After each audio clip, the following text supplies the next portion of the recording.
Hello, hello, hello. How everybody doing on this lovely afternoon? It is Tuesday.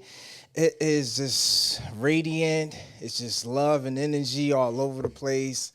I feel it and I'm just putting it out into the universe because I care about my self-care so much that I want others to know that not only do I want it for me, but I also want you to know that I want you to want it for you. So I would ask you, do you care about your self-care? And we always say, yeah. So today on this lovely Tuesday, we're going to be talking about a male's walk through manhood. And with me on that topic is my lovely brother that I had the privilege of meeting about 2 years ago, but didn't know the interaction of God's work fully until now. Because when God is working and you have no understanding of what he's doing, but trusting him, you start to see the favor he brings to you when you just walk with love and truth for the fact that he's going to be there for you. And that was a self-care moment for me of realizing the connection. And this brother right here name is Jude, aka Flex. And yes. So I'm gonna let him. What's going on? I'm gonna let him take the mic and tell you a little about himself before we get into any questions. So how you doing, Jude? I'm good, man. You know, I'm here. Yeah. Somebody told me one day. They said, I asked him. I was like, how you doing? He's like, man, I said, it's good to see you. He said, it's good. It's better to be seen than viewed. You know, and ever since then, I just been saying. Every time somebody says, it's good to see you, like it's better to be seen than viewed. How that make you feel as a man hearing like it's better to be seen than viewed? As a black man, it feels great because we don't really get too many chances, you know. Especially in the last few years, we've been viewed, not seen. Viewed and not seen, you know, and that's it still kind of hit me a little hard just to hear because it's almost like hearing as a child growing up. I'm pretty sure you probably have, you know, a child is meant to be seen and not heard, and then like just from my perspective, when you said, you know, you get seen and not heard, it hit me a little different because I'm an adult now, Right? And then as hearing that as a man, it's like to an extent I can really relate because our work ethic is only based off of what people see us obtain in our life, Right? And not just the things that we say that we do in our lives. Right. So that it really hits different. So it's like, what are you as a man doing? What are you bringing forth for others to see that you do, not necessarily that you say? Because you can say you have this, you say you have that, but is it there? Right. You know. So, and with that, it brings us to a. No, I already asked you to explain yourself. You know, within the male's hood of that, we're gonna bring the question to the audience. With that saying, you can repeat that one more time. I like it when you say it. It's better to be seen and not viewed. But lately, you know, the last few years, as a black man, we've been being viewed and not seen. Can anybody glean to that and give us some insight on how that hits them?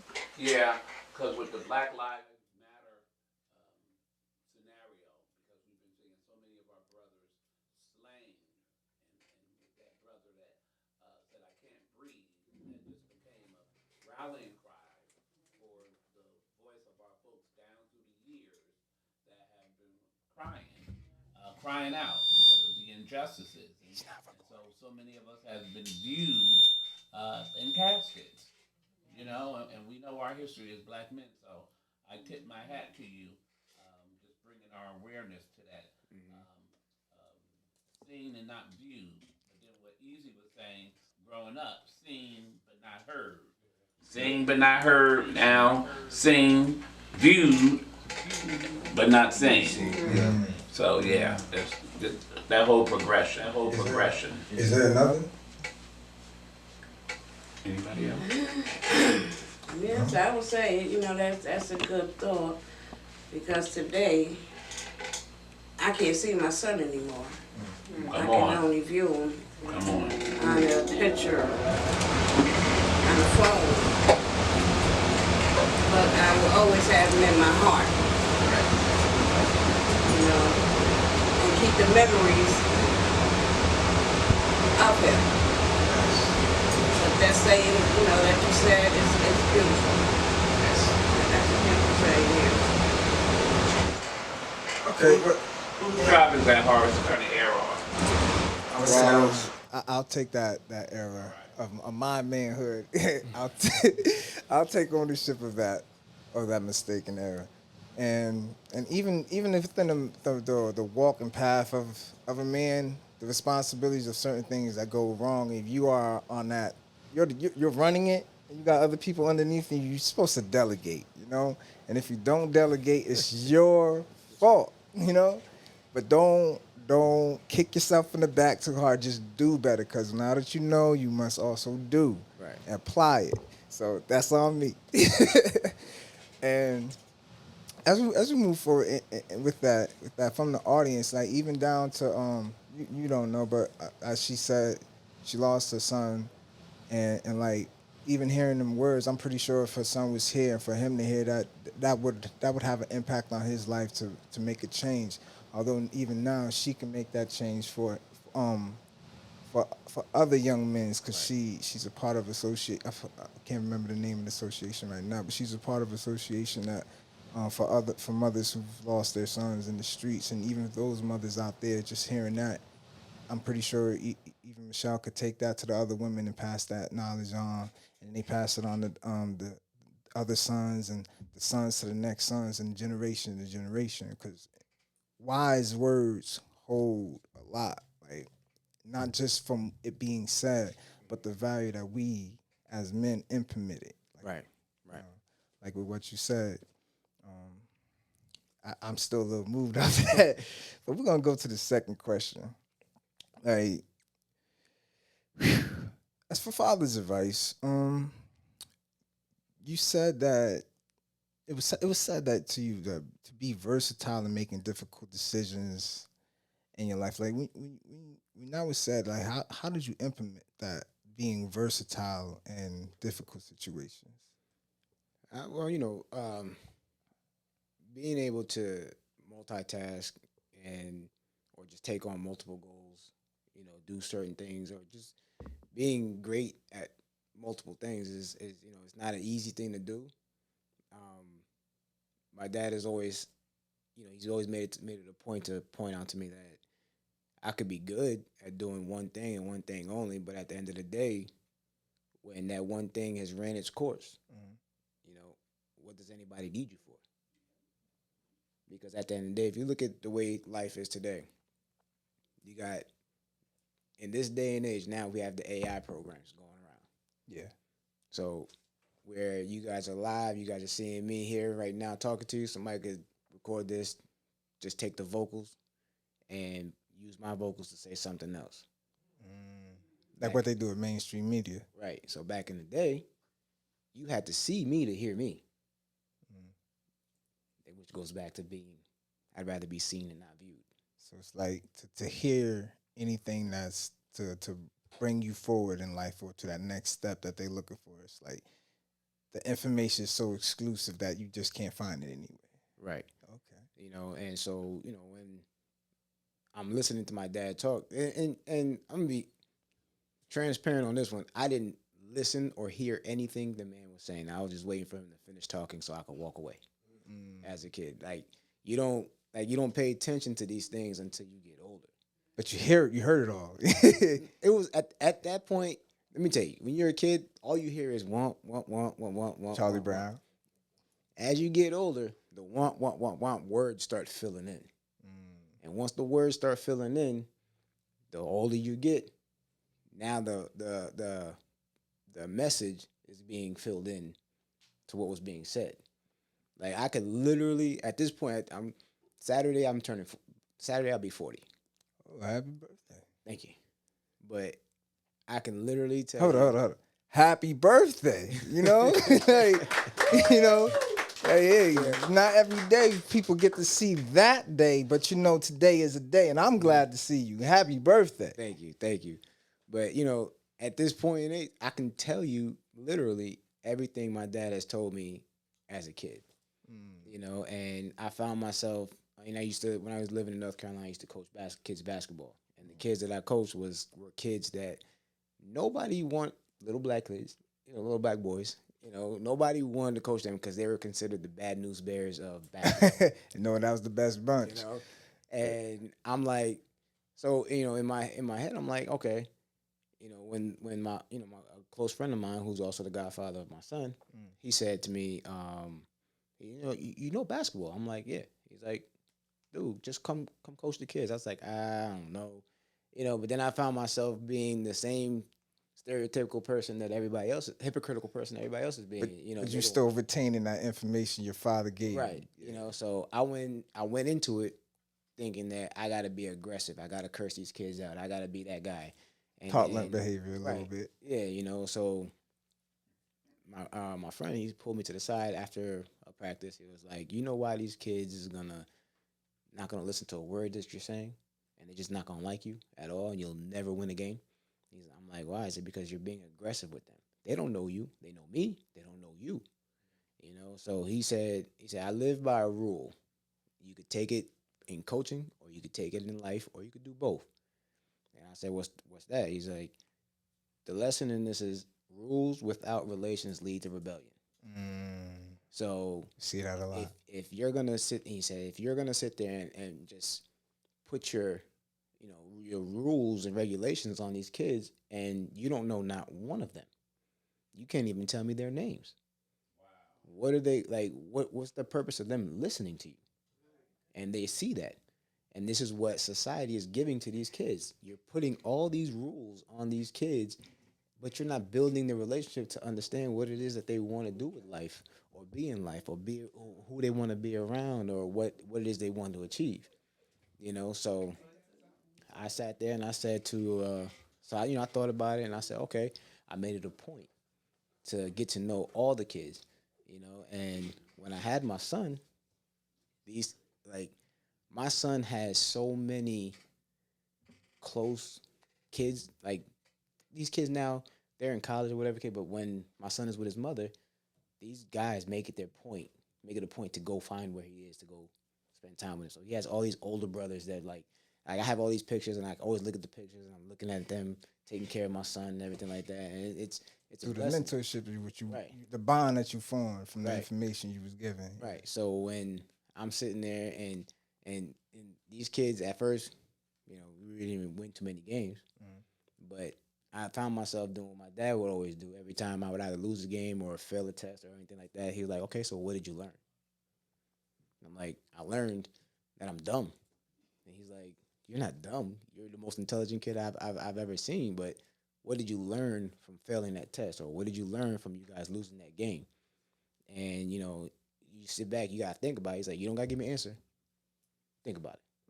So at the end of every game that we lost, I asked the kids, I said, what did you learn?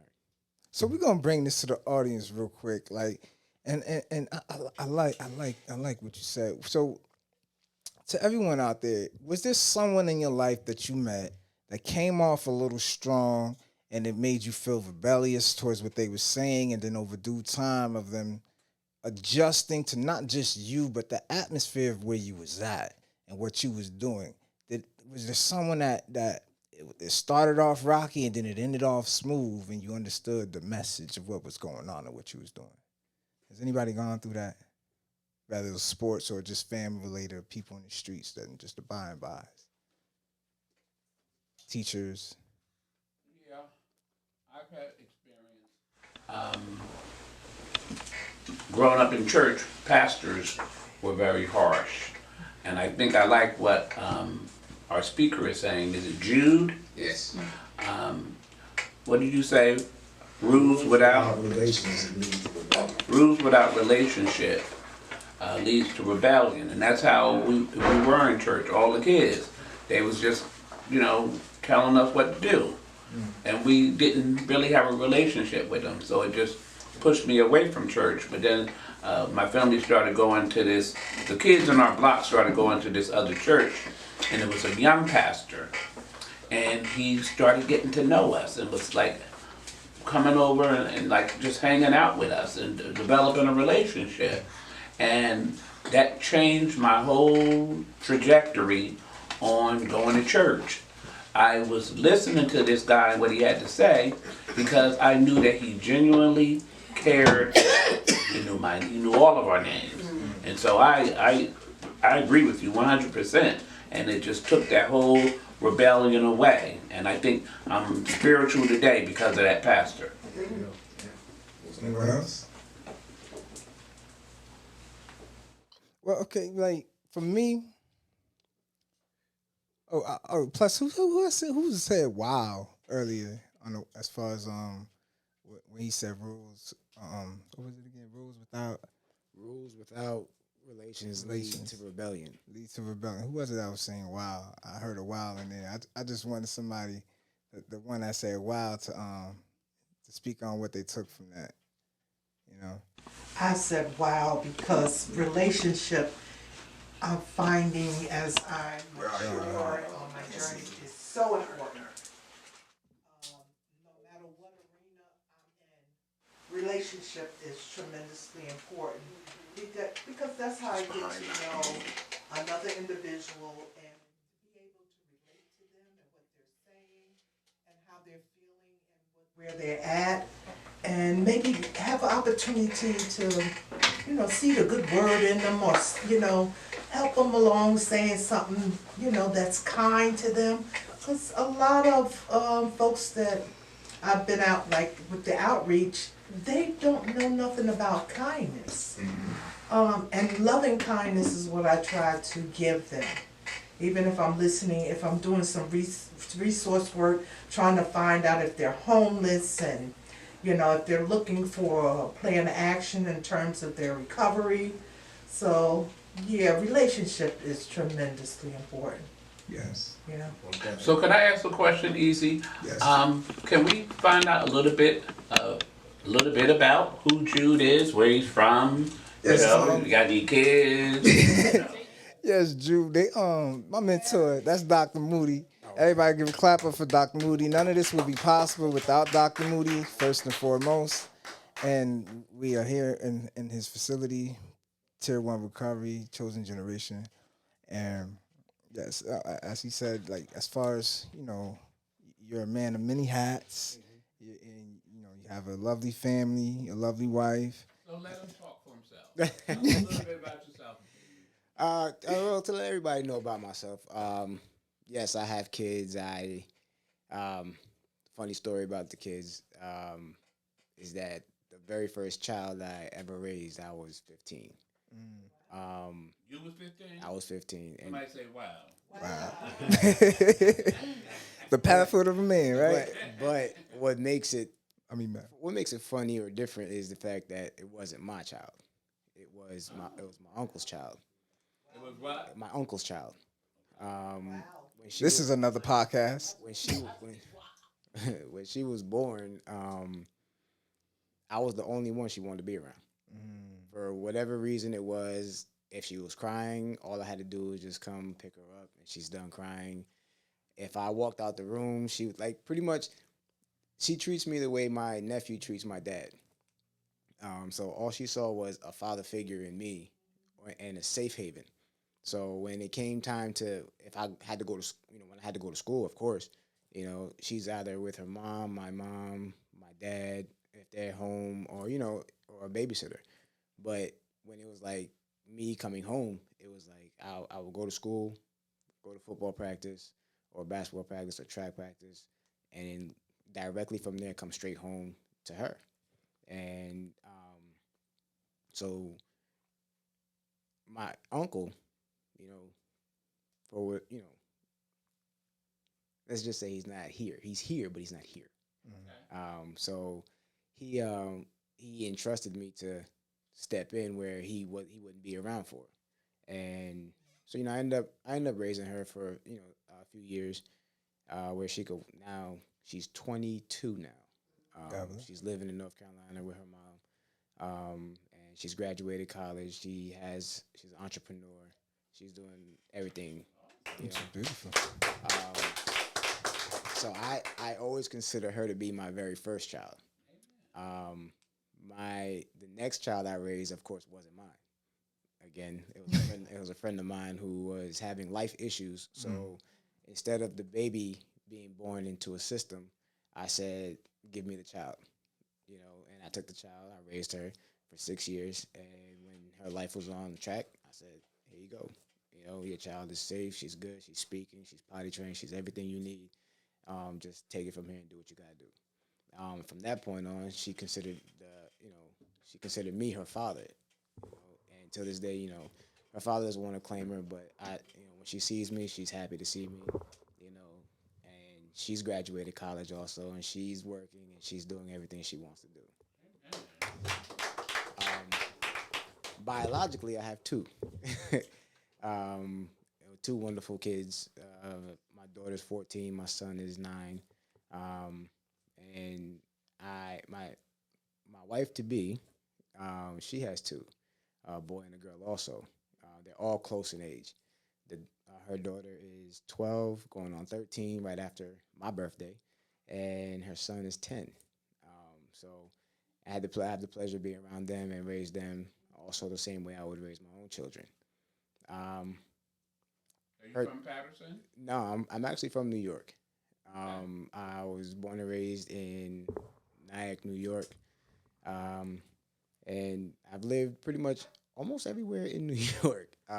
Just because I was the type of person that couldn't be in one spot. I had to experience life. I just couldn't stand still. And when my grandfather passed away,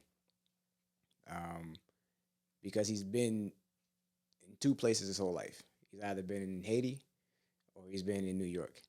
And because I realized that he hasn't really experienced the traveling aspect of life, I decided to take it on myself. I'm like, all right, well, he didn't do it, so I'm going to do it. I didn't allow anything to stop me from doing anything that I wanted to do in life or achieve anything, whether it's good or bad or whatever it was. It was an experience and a lesson. So I want to ask Easy, what was it that you had in mind for us to garner from this podcast today? A male's walk through manhood. What is it that you wanted us to get from this podcast? And then I want to see if Jude can respond to that.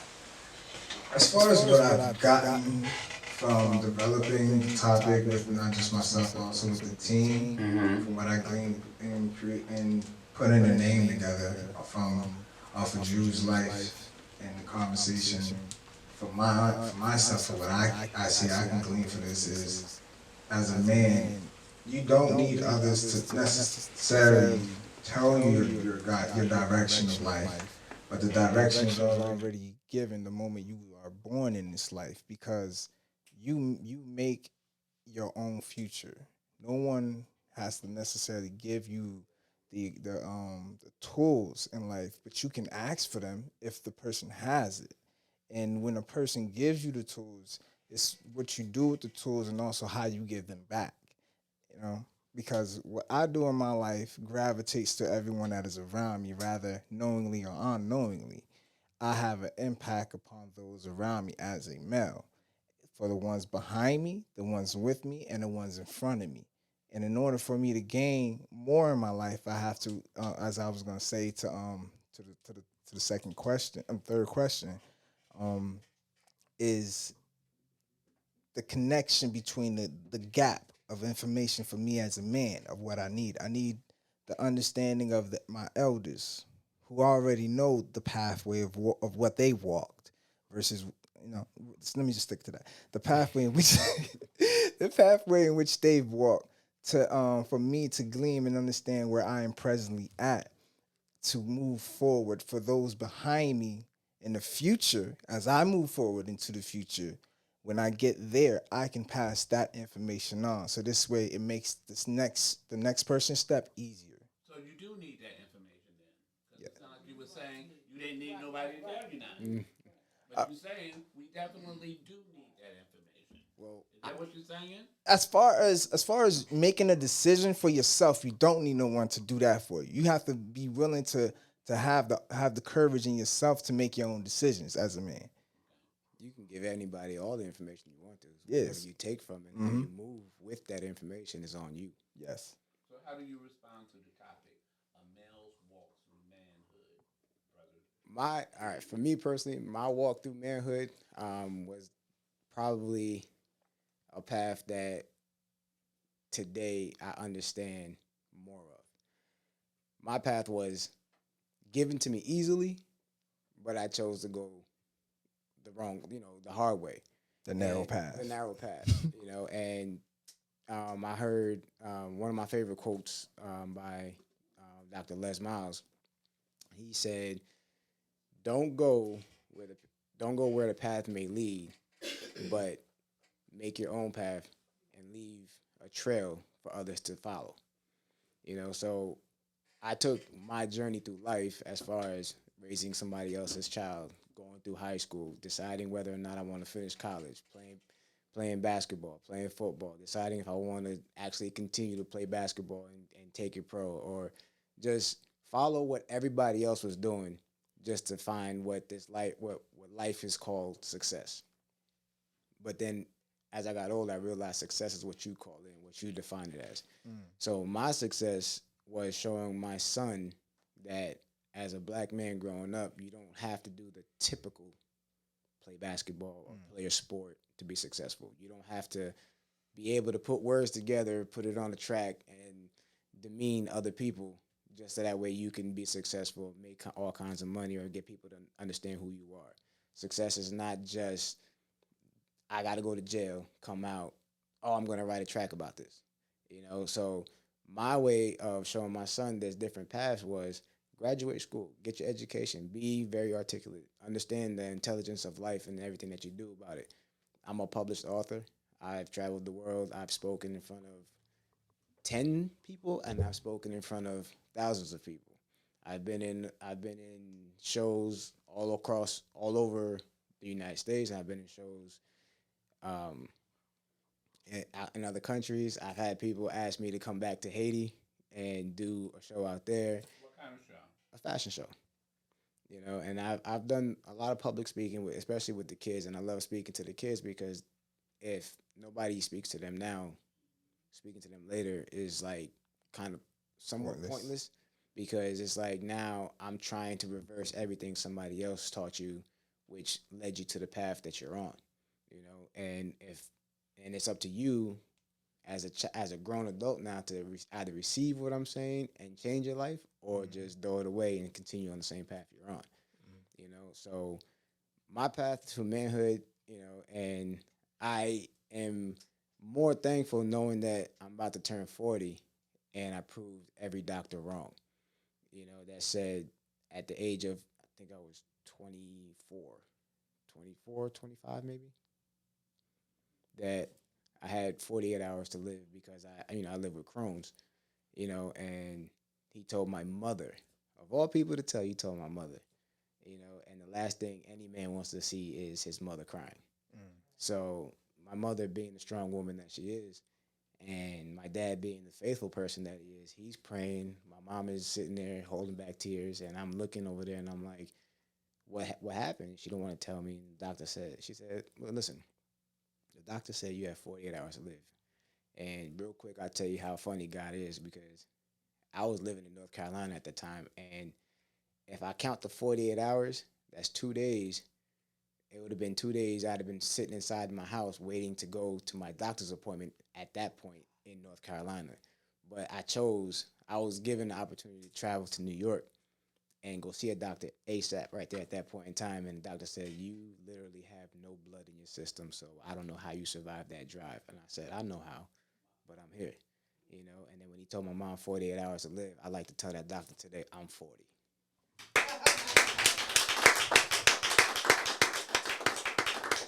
So traveling through manhood I've learned that it's a lot of ups and downs, but it's what you make of the downs will determine how many ups you have.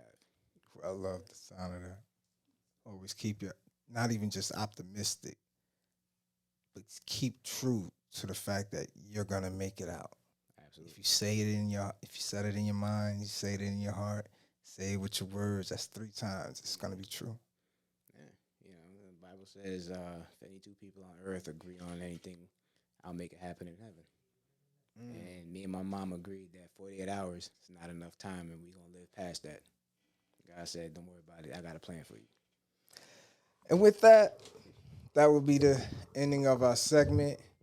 And Can I ask him one more question? Yeah, one more question. Because he done started something with that scripture now. ooh, hold up.